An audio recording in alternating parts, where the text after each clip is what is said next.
A very good morning to you. I am Shalini Rajneesh, Chief Secretary, Government of Karnataka.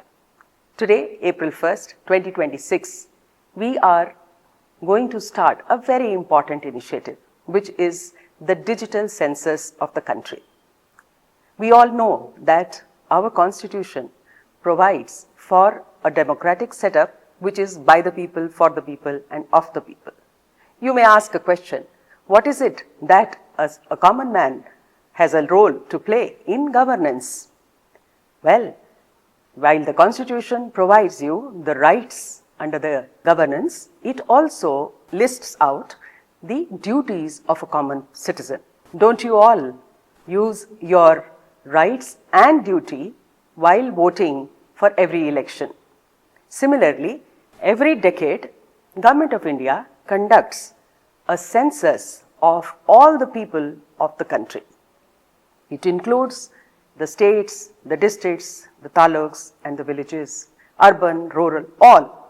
This exercise is necessary for the government to know as to how many people are staying in which areas and locations, what is the condition of their living, particularly their housing, and the parameters like health and education of their people, so that with this data, they are able to make suitable policies and programs and budgeting of these programs to ensure that the people of the country progress with the gaps in development being filled up.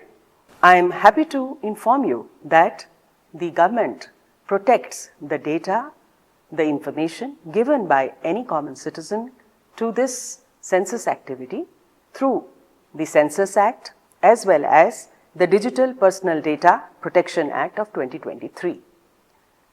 The uniqueness of this particular census is that it is a digital census. And also another unique feature of this activity is that the government has given a provision of self-enumeration to all the citizens, hereby empowering you to give your details on your own directly to the digital platform. All you have to do is to go to se.census.gov.in. Select Karnataka, put your address in the columns given and give the data of the questions asked about the housing conditions in which you are staying. You may be in a permanent house, in a rented house, you may not be having a UGT, and you may not be having an LPG connection. All these information are required to be filled up by you as per your actual situation. On 16th of April onwards till 15th of May, the enumerators will visit your house and certify and validate this information that you have filled up. If there are any changes to be made, the same will be corrected and finalized. With this, I am sure Government of Karnataka, Government of India, and all the citizens will join hands to make this a success. Karnataka has been a model for various developmental programs. We are always in the forefront as far as IT and use of internet is concerned.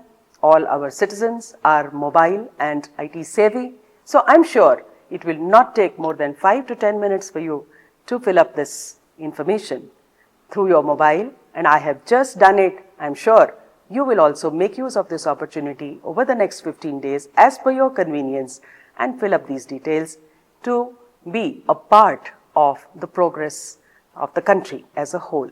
Let us be proud to be part of this census activity. Our census, our development. That is the slogan with which we should be not only participating ourselves, but inspiring all our dear and near ones to be part of the process. Thank you once again in advance for your necessary cooperation. After you have filled up your form on your mobile number or your laptop, please save the self-enumeration ID.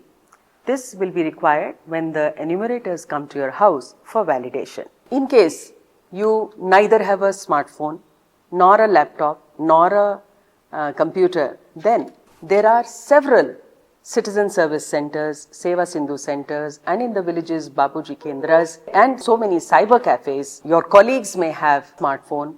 Please do make use of these devices and fill up your form. Thank you.